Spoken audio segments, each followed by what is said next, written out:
Olá pessoal, boa tarde, tudo bem?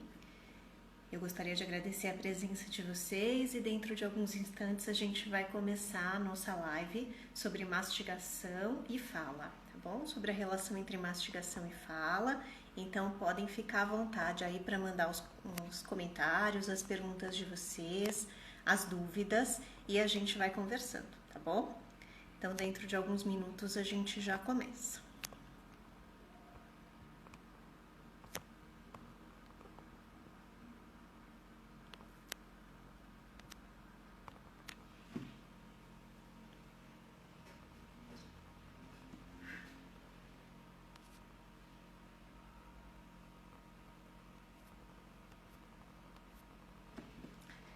Muito bem, pessoal. Então, meu nome é Thaís Ciboto, eu sou fonoaudióloga do meu castelinho e hoje a gente vai conversar sobre a relação entre mastigação e fala. Esse é um assunto muito importante, mas muito pouco abordado. Poucas pessoas falam sobre a mastigação, sobre a relação entre mastigação e fala. E esse é um assunto muito importante quando a gente pensa no desenvolvimento infantil, quando a gente pensa na maneira como os órgãos da face se estruturam. Então, esse é um assunto muito importante. Ao longo da semana, os pais foram enviando algumas perguntas e eu vou respondê-las aqui durante a nossa live, mas vocês também podem ficar à vontade para mandar outras perguntas, para mandar experiências, comentários de vocês, que na medida do possível a gente vai sanando aqui, tá? Bom, pessoal, uma das perguntas que eu recebi dentro desse nosso tema é se existe relação entre amamentação e mastigação. Então é por aí que eu gostaria de começar, tá bom? A gente sempre dá muita ênfase, muito valor e é mesmo uma grande conquista quando a criança consegue engatinhar, quando a criança consegue andar. São grandes conquistas do ponto de vista motor. Mas a mastigação também é uma grande conquista, também demonstra o quanto a nossa criança já está conseguindo se desenvolver do ponto de vista motor, do ponto de vista cognitivo. Então, conseguir se alimentar, o que para nós parece uma coisa tão simples, né? Tão óbvia, se alimentar, tão corriqueira. Para a criança sair da amamentação, sair do aleitamento exclusivo, em que ela ficou durante 6 meses, e começar a experimentar novos alimentos, novos sabores, novos cheiros, novas texturas. Isso é muito importante no desenvolvimento da criança e deve ser muito valorizado por nós, adultos. Voltando à pergunta, se existe relação entre amamentação e mastigação. Então, o que a gente espera? Que durante os primeiros 6 meses de vida, a criança seja amamentada exclusivamente por leite materno, se possível. E caso não seja possível, caso a mãe tenha algum problema, a criança, enfim, caso esse processo não se dê, a gente sempre tem o ideal e sempre tem o real, né? Então, ideal é que a criança receba aleitamento materno exclusivo até o 6º mês de vida. Não foi possível, precisou inserir alguma fórmula, o médico prescreveu lá algum leite artificial, ok. O ideal é que então a criança seja alimentada só com leite até 6 meses de vida. Nenhum outro alimento deve ser inserido antes de 6 meses de vida. A partir do 6º mês é que uma mudança grande acontece e então a alimentação vai ser inserida. Por que a gente só vai dar alimento primeiro pastoso e depois sólido para a criança a partir de 6 meses de vida? Porque a partir do 6º mês a criança já consegue sustentar bem a cabeça, então o controle do pescoço é algo que vai fazer com que ela fique mais ereta para conseguir se alimentar, não vai ficar com o pescoço caindo para um lado para o outro, que comprometeria a alimentação. E também a partir dos 6 meses de vida, a criança já consegue sentar com apoio, o que também deixa a postura dela mais organizada para ela conseguir se alimentar. Então, são dados do desenvolvimento que vão mostrando pra gente que a criança agora está pronta para sair da amamentação e conseguir se alimentar. Uma criança que foi amamentada, principalmente uma criança que foi amamentada no peito, tem uma musculatura mais preparada para mastigar bem. Então, voltando lá à pergunta inicial, existe uma relação entre amamentação e mastigação? Existe. Uma criança que foi amamentada no peito, fez bastante exercício com essa musculatura da boca e isso preparou essa musculatura para que a criança agora consiga se alimentar por meio da introdução de outros alimentos, não só do leite. O que faz na amamentação? A amamentação faz a criança ter que sugar bastante o peito da mãe. E isso é o melhor exercício que a gente tem nesse momento para a criança nessa fase. Então, sugar o peito da mãe é muito importante para preparar essa musculatura para a próxima etapa, que é a mastigação, que vai vir então a partir dos 6 meses de vida.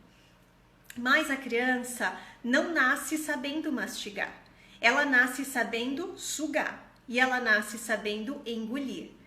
Esses são 2 comportamentos reflexos. Não é porque a criança quer, eles são inicialmente involuntários. Involuntariamente a criança suga, involuntariamente a criança engole. Mas mastigar não é um comportamento reflexo, é um comportamento aprendido. A gente aprende a mastigar.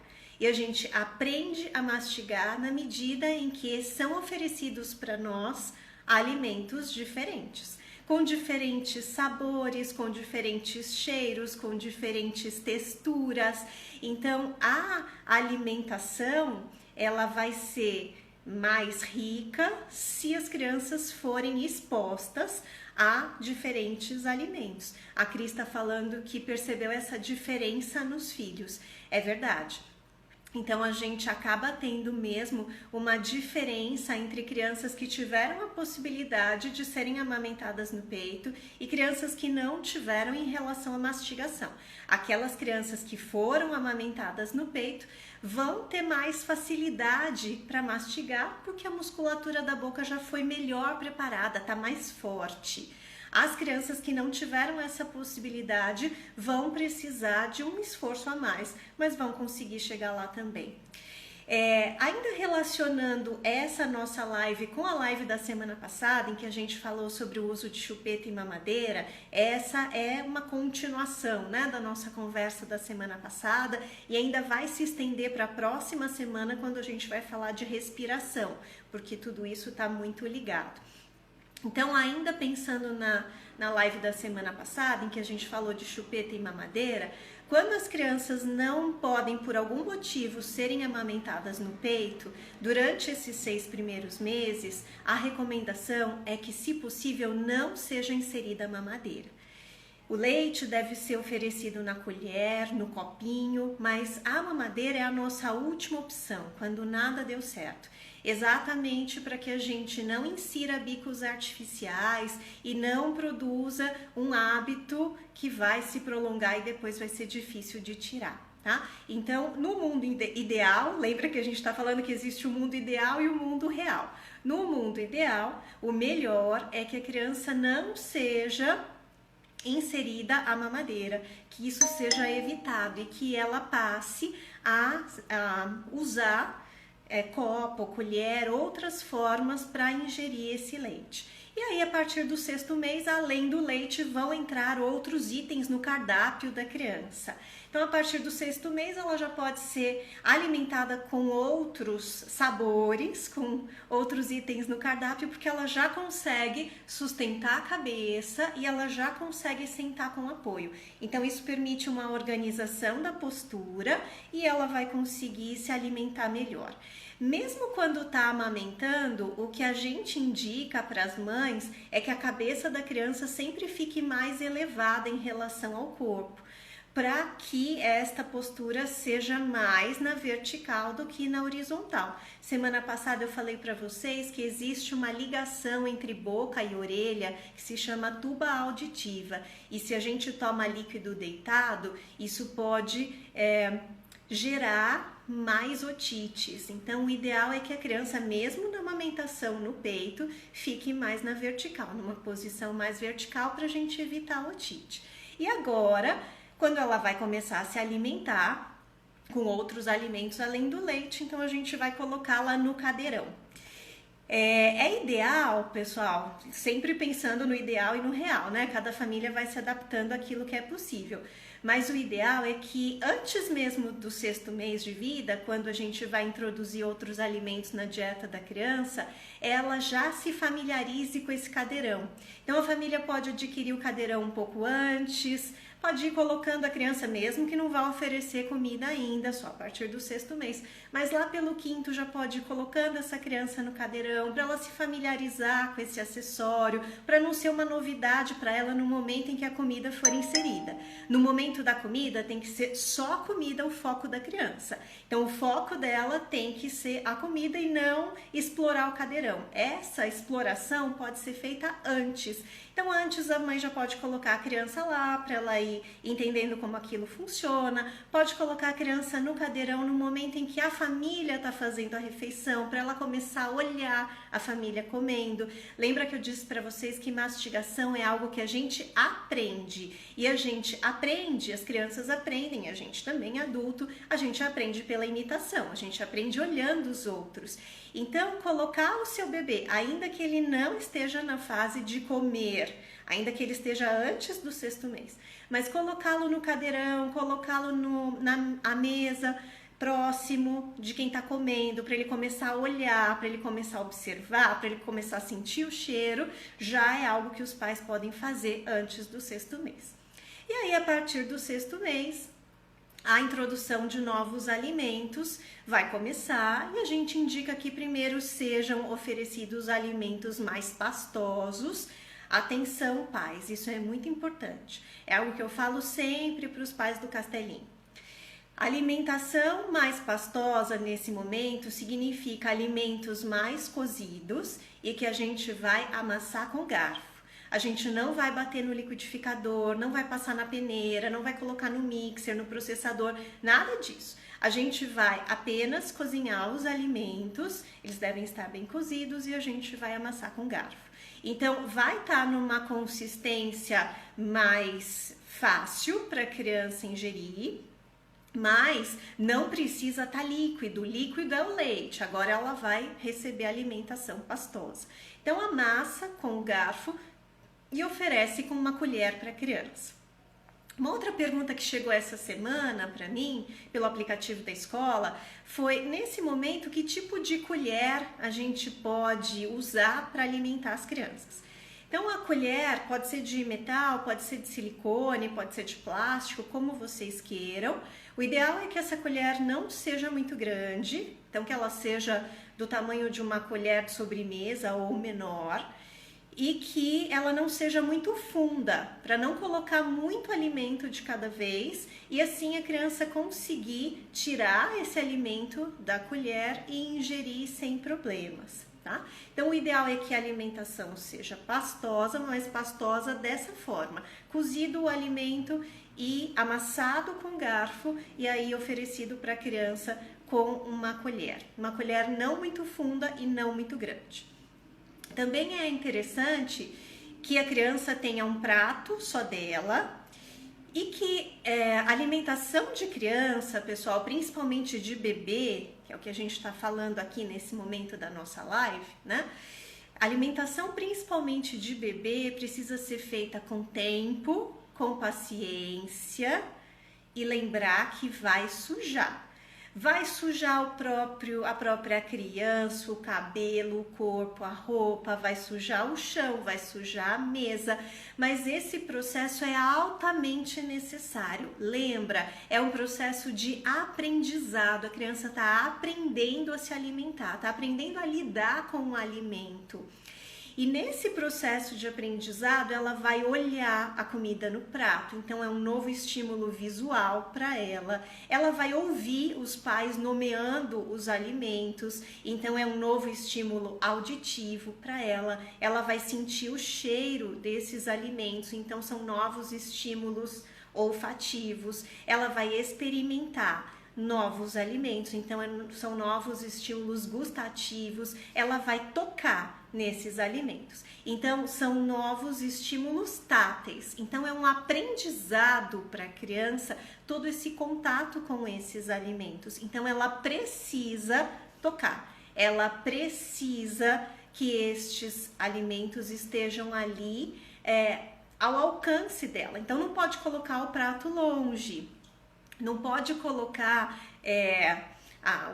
o prato lá em cima do fogão ou a comida dentro da panela. É importante fazer o prato da criança, montar o prato e deixar que ela visualize, que ela toque, que ela manipule esses alimentos. Isso é muito importante para o futuro dela, enquanto alguém que vai se alimentar e que vai lidar com a comida, para ter uma relação aí prazerosa, lúdica com a comida, tá? Isso é bem importante. Bom, que mais que é importante eu dizer para vocês?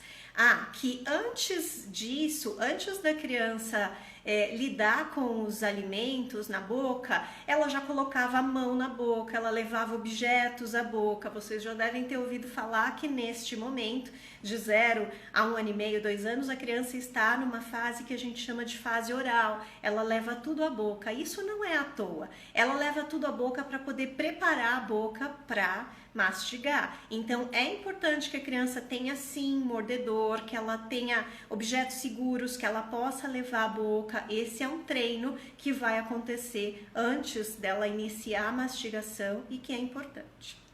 E aí então, alimentos cozidos, frutas raspadas, frutas amassadas, a gente vai oferecendo para a criança, colocando no prato.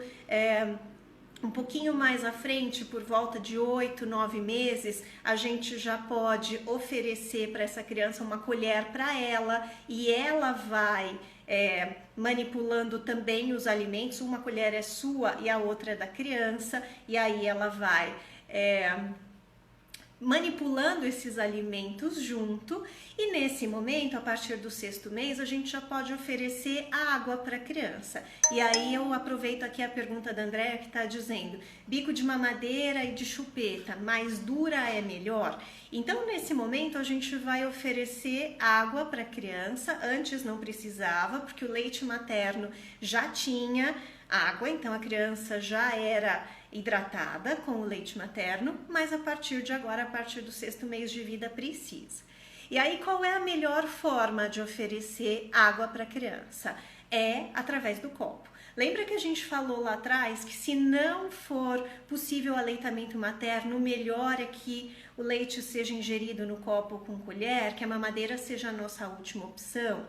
Então, aqui também. Vai oferecer água para a criança, a mamadeira deve ser a nossa última opção. O copo normal ou o copo de transição, que é aquele que tem a tampa, geralmente tem alça para a criança segurar, são os melhores nesse momento. Não foi possível, Thaís, a gente teve que inserir a mamadeira e acabou dando mamadeira também para a água. Se inseriu a mamadeira para o leite, o ideal é que a mamadeira fique só para o leite. Quando for oferecer água, já oferece no copo, para a criança não confundir e para ela usar o mínimo possível. Usou mamadeira, tá usando chupeta, qual é o melhor? Ou tá usando o copo de transição, não tá usando o copo normal, qual é o melhor? O melhor, pessoal, na verdade o menos pior, né, no caso de chupeta e mamadeira.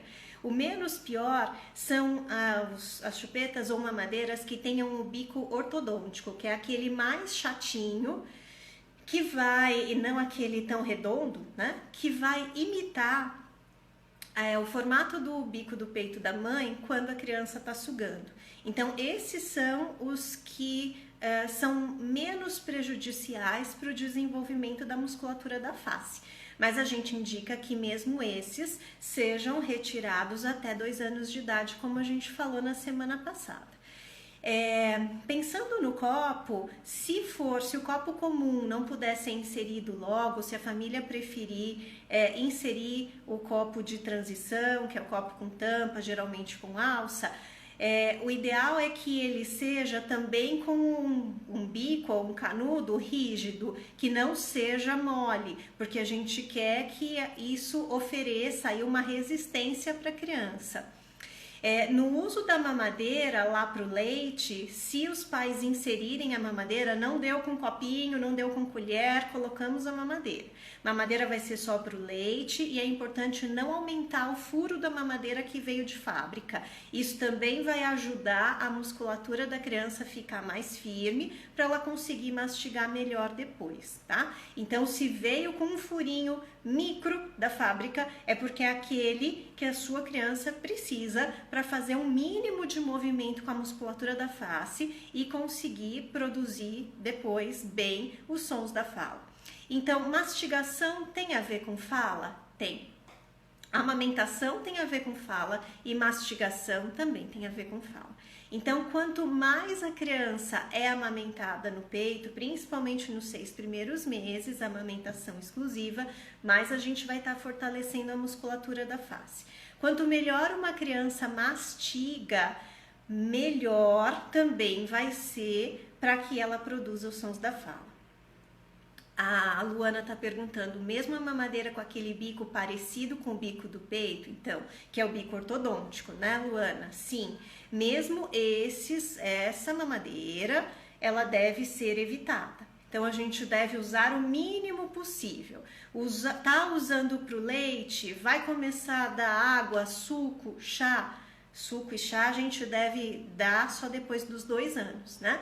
Mas vai começar a dar outros líquidos, não dê na mamadeira, dê no copo e usar o mínimo possível, no máximo 2 anos, né?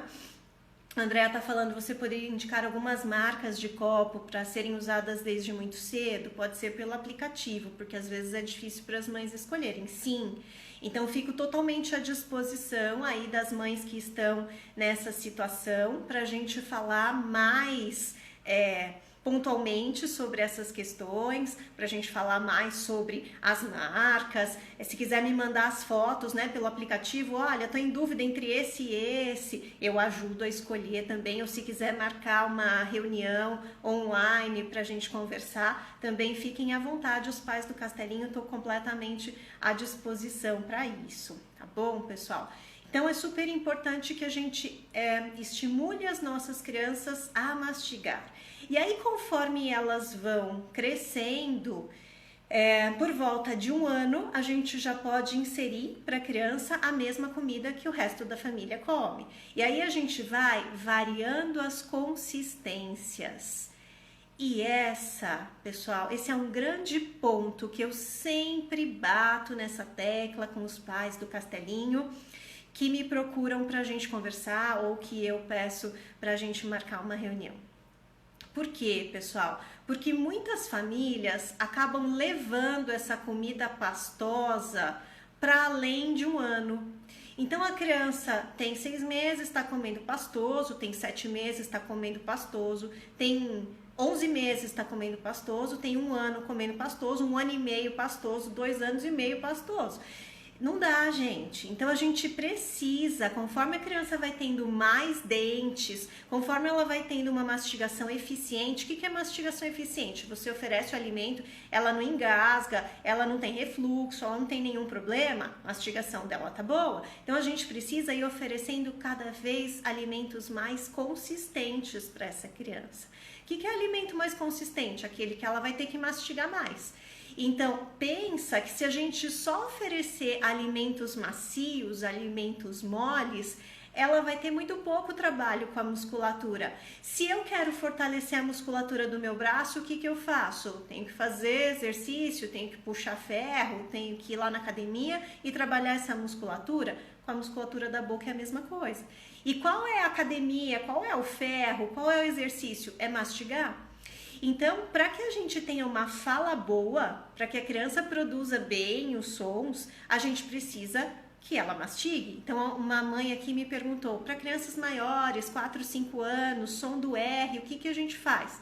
Dê alimentos consistentes para ela mastigar. Isso já vai ajudar bastante na produção dos sons da fala de maneira adequada, inclusive do R. Som do R, que é um dos mais difíceis aí que a gente tem para produzir, que vai ser conquistado mais lá na frente, é um som que a gente faz com a ponta da nossa língua. E se a nossa língua não se movimenta bem na boca, dificilmente a gente vai conseguir fazer corretamente. E para movimentar bem a boca, a gente tem que mastigar bastante. Então, se a gente só oferece alimentos macios, alimentos moles para crianças, do tipo danoninho, salgadinho, queijinho, tudo que termine em inho, a gente vai ter uma criança com uma musculatura mais flácida, a gente vai ter uma criança que não vai conseguir falar adequadamente, que vai demorar muito para se alimentar, que vai ter muita dificuldade de manter os lábios fechados,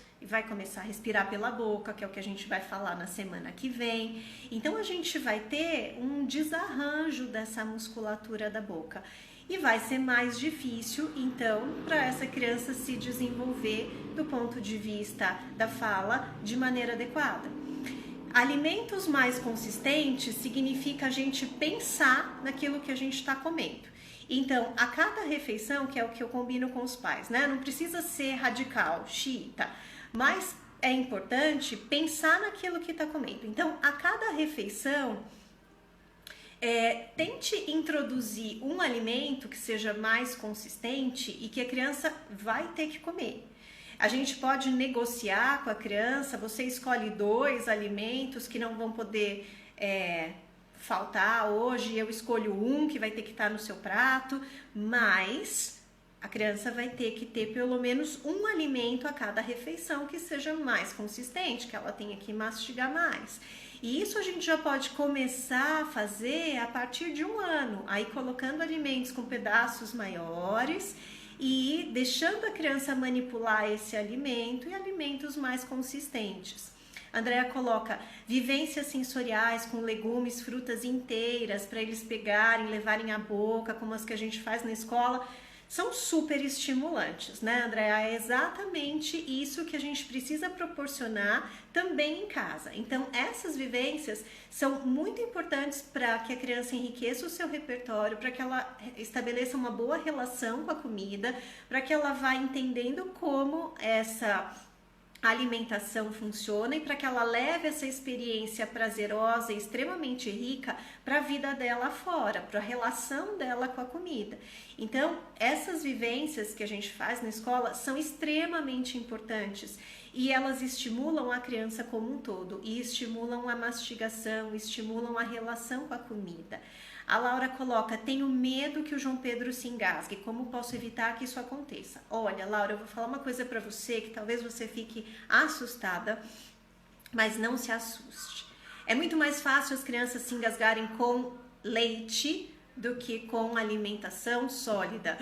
Mas como? As crianças a partir de 6 meses começam a ter dente e mesmo quando elas ainda não têm dentes, quando esse processo demora um pouquinho mais ou quando elas só têm os dentes da frente, os de trás ainda não estão lá, elas já vão tendo o céu da boca como uma possibilidade aí de amassar esses alimentos, ela tem a língua para movimentar esses alimentos na boca, então não precisa ter medo, pode ir oferecendo pedaços de alimentos cada vez maiores, então até para quando as crianças estão com a gengiva coçando, quando os dentes vão sair, a gente pode dar pedaços de alimentos mais duros para elas irem roendo como se fosse um mordedor, então você pode, por exemplo, cortar um palito de cenoura e ir dando para essa criança roer.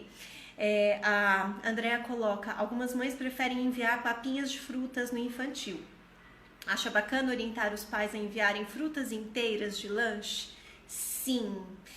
E daí sempre pensar na variedade. O que eu quero que fique para vocês, pessoal, é a variedade da alimentação. Isso é importante. Então, variar a consistência dos alimentos também é importante. Eu estou dizendo que a gente precisa inserir alimentos mais consistentes e que a nossa escolha de alimentos precisa ser também adequada. Então a gente tem hoje as frutas que são menorzinhas, por exemplo, as maçãs que a gente compra lá nos pacotes, né, que tem até a Mônica no pacote. Então são maçãs menorzinhas que são bem do tamanho da boca das crianças e que a gente não precisa mais picar em 1000 pedaços, que a gente já pode ir oferecendo para a criança num pedaço maior ou até mesmo inteira, dependendo da destreza que essa criança tem, e ela vai conseguir mastigar. Não precisa ter medo da criança engasgar. A gente tem vários mecanismos protetores e é mais fácil engasgar com leite, é mais fácil engasgar com líquido do que engasgar com sólido. É claro que a gente vai estar sempre olhando, na escola a gente sempre está junto com as crianças quando eles estão comendo, e em casa isso também é necessário, precisa estar junto. As crianças são pequenas, então precisa ter cuidado. Como a Andrea coloca aqui, uva inteira é perigoso para as crianças? É perigoso, porque a uva é redonda e lisa, então para ela escapar inteira e parar na traqueia da criança é fácil. Então a uva é importante que a gente corte em sentido longitudinal. Tudo que for redondo, formato de moeda ou for muito liso, não é legal. Então, por exemplo, cortar a cenoura em formato de moeda não é legal, porque pode engasgar. Assim também a uva. Então, corta em sentido longitudinal, a cenoura corta no sentido palito, que daí você facilita a mastigação e evita engasgar. A Juliana coloca, a maçã não temos como enviar para a escola inteira, não temos que mandar picadas, então a gente pode ir ajustando isso, conforme a idade da criança, a gente pode ir ajustando essa forma como a gente oferece para a criança, tanto na escola como fora dela, e aí a gente vai oferecendo essas possibilidades de mastigação. As mães podem enviar frutas picadas, como maçã picada, sim, e picada em pedaço maior, né, pessoal? Não picada em 1000 pedaços. E tem que tomar cuidado também, porque algumas frutas ficam pretas quando elas são picadas. Então a gente tem que ter esse cuidado na manipulação dos alimentos. Mas agora que a gente está em casa, olha, a Andrea está colocando que maçã e pera podem ser enviadas inteiras, aquelas menorzinhas, e aí a gente vai tendo a possibilidade de oferecer para a criança para que ela possa mastigar mais. Então sempre pensem na consistência dos alimentos que vocês estão oferecendo. Isso, e daí a Andrea está colocando que na hora do lanche as professoras cortam as maçãs e as peras se for necessário. Se as crianças conseguirem manipular, ótimo, e é importante que esse treino seja feito também em casa.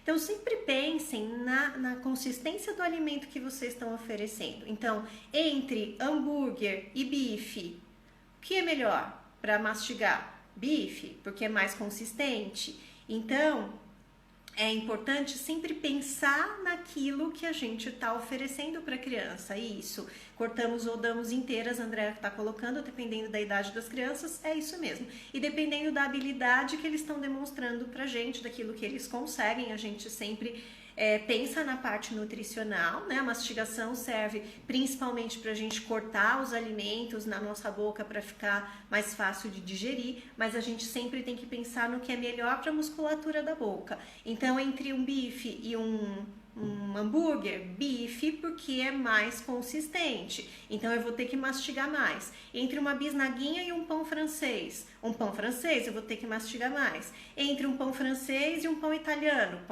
eu tenho que mastigar mais. Entre um pão italiano e uma torrada, então sempre pensar em cada refeição o que eu posso oferecer de alimento mais consistente. E não precisa ser radical, pode ir mesclando esse alimento mais consistente com alimentos menos consistentes. Então, a diferença de textura, a diferença da consistência dos alimentos também é bom para a criança.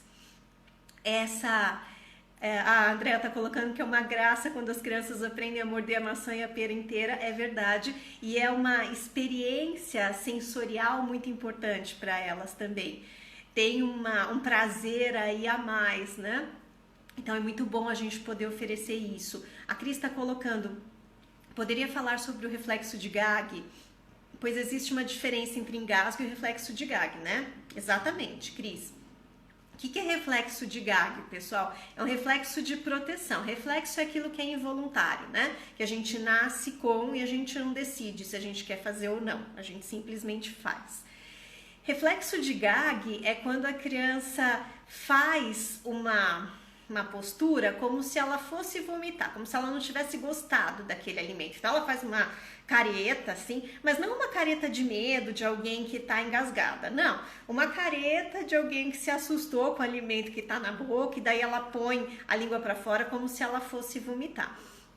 Isso faz parte da experiência que a criança tem com o alimento. Então, conforme ela vai mastigando, conforme ela vai recebendo outros alimentos, ela vai perdendo esse reflexo. Ela já não põe mais a língua para fora, ela não tem mais esse reflexo de parece que estou vomitando, e ela vai aceitando melhor os alimentos. Mas a gente só perde esse reflexo quando a gente tem experiências com diferentes alimentos.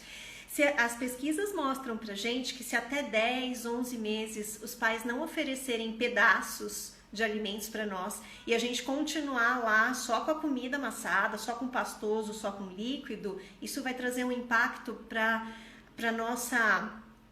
o nosso manuseio com a comida para o resto da vida. Então, nós seremos pessoas que vamos ser mais seletivos do ponto de vista alimentar, a gente vai ser mais enjoado para comer se a gente não tiver a experiência com pedaços de alimentos lá até por volta de 10, 11 meses.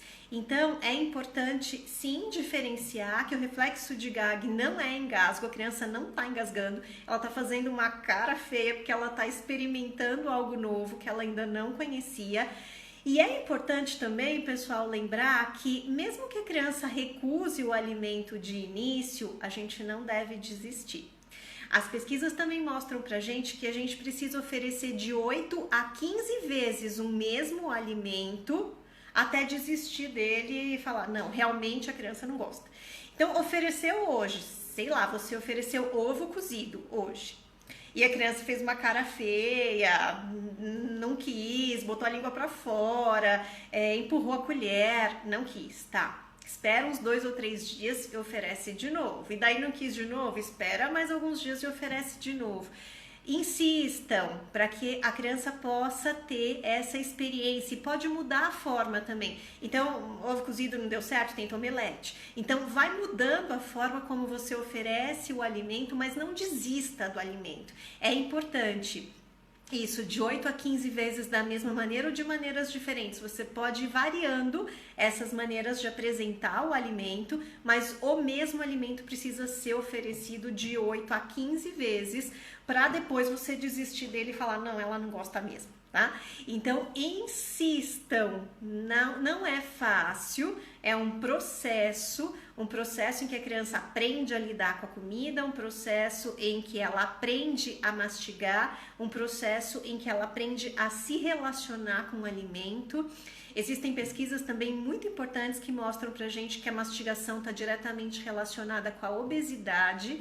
Então, crianças que mastigam pouco ou adultos que mastigam pouco, que têm uma mastigação pouco eficiente, têm uma tendência maior à obesidade. Então, quando a gente mastiga, a gente tá com mais calma, a gente está dando uma mensagem para o nosso cérebro de que a comida está chegando, que o nutriente está chegando, e o nosso cérebro vai entendendo o ponto em que a gente está saciado, com mais calma. Quando a gente come muito rapidamente, mastiga muito pouco, o nosso cérebro entende que a gente ainda não está saciado e que a gente precisa mais de comida. Então a mastigação também é uma medida para o nosso cérebro de que já deu, tá bom, ou de que precisa de mais comida, tá? Então, é importante a gente lembrar de que essas questões estão todas relacionadas, né? E alguém que mastiga bem fala melhor. Então, quanto mais a gente investir na mastigação das crianças, e a gente aprende por imitação, né? Então, deixem as crianças perto de vocês na hora das refeições, elas precisam ver vocês mastigando. Se vocês não têm determinado alimento, não gostam de determinado alimento, eu detesto jiló. Na minha casa nunca tem jiló, mas eu quero que meu filho coma jiló. Mas o exemplo vem da onde, né? Então, é importante, sim, que a gente dê o exemplo, que a gente leve, agora não, que não podemos sair de casa, mas depois, que a gente leve a criança para comprar o alimento, que a gente converse com ela sobre o alimento, que ela participe do preparo do alimento, da arrumação da mesa. Então, tudo isso é envolver a criança no processo de alimentação. Tudo isso favorece a alimentação e a gente vai ter uma relação melhor com a alimentação se a gente tiver isso garantido. A Laura está colocando: meu filho tem batido na colher para a comida cair e ele comer sozinho. A partir de qual idade podemos liberar que a criança coma sozinha com a colher? Olha, Laura, a gente já pode oferecer a colher para a criança a partir de 8, 9 meses de vida. Lembrar que a gente vai estar com a nossa colher também, enquanto ela está com a colher dela. Essa experiência demonstra pra gente a autonomia da criança, o desenvolvimento dela. Então é super importante que a gente deixe isso. Vai fazer sujeira, vai demorar mais para comer, mas é super importante. Demonstra o crescimento, o desenvolvimento cognitivo e da autonomia do seu filho. Então deixe que ele coma sozinho, ofereça a colher para ele, mas continue com a sua colher junto, e daí vocês vão alternando uma colherada de cada um, porque tem que garantir que ele seja nutrido também. A colher para ele nesse momento vai ser mais um instrumento de brincadeira, mas precisa. E outra coisa importante, eu sei que a gente já está no tempo, né, de encerrar, mas outra coisa importante, pessoal, que eu não queria deixar passar aqui, é que hora da refeição não é hora de brincadeira, não é hora de tablet, não é hora de TV, não é hora de sentar no sofá, não é hora de ficar no quarto, é hora de ficar num ambiente tranquilo e é hora de se concentrar na comida. Evitem relacionar a comida com ameaça e com recompensa, e evitem repreender a criança quando ela colocar a mão no prato, quando ela passar a comida no cabelo, quando ela deixar cair a comida no chão. Isso faz parte do processo de aprender a se alimentar, de aprender a mastigar. Então é preciso que a criança esteja num ambiente tranquilo e focado na comida, que os pais estejam com tempo e que conversem com ela sobre o que está acontecendo, que não repreendam, que esse seja um momento lúdico, divertido, e que ela tenha prazer nesse momento, nesse ato de comer. Isso vai marcar a história dela, a relação dela com a comida, e vai fazer com que isso seja mais fácil no futuro. Então, eu não podia deixar de terminar com essa mensagem para vocês. Insiram alimentos mais consistentes na alimentação dos seus filhos, não coloquem líquido durante a refeição. O líquido, suco, água deve ser oferecido se a criança pedir depois que ela entregou o prato, depois que ela comeu tudo, porque o líquido durante a mastigação faz com que a comida que está na boca amoleça e ela não precise mais mastigar. Então tenham esses cuidados para que a gente estabeleça a refeição como um momento de prazer, como um momento nutricionalmente favorável e um momento emocionalmente favorável também, tá bom? Bom, a gente chegou no nosso teto aqui do tempo. Na semana que vem, a gente continua conversando sobre um assunto que vai nessa mesma sequência, que é sobre a relação entre respiração oral e aprendizagem. Então, crianças que respiram pela boca, isso afeta a aprendizagem, tem alguma coisa que a gente pode fazer para ajudar? Então, semana que vem a gente conversa, continua esse assunto, estende esse assunto e conversa sobre respiração oral e aprendizagem. Eu espero que vocês tenham aproveitado esse nosso momento de troca, e para os pais do meu castelinho, eu continuo à disposição de vocês pelo aplicativo. Qualquer dúvida que vocês tenham, se quiserem agendar uma reunião mais pontual pelo Zoom, pelo Skype, eu estou à disposição de vocês também para isso, tá bom? Obrigada, pessoal, se cuidem e até a próxima quarta. Um abraço.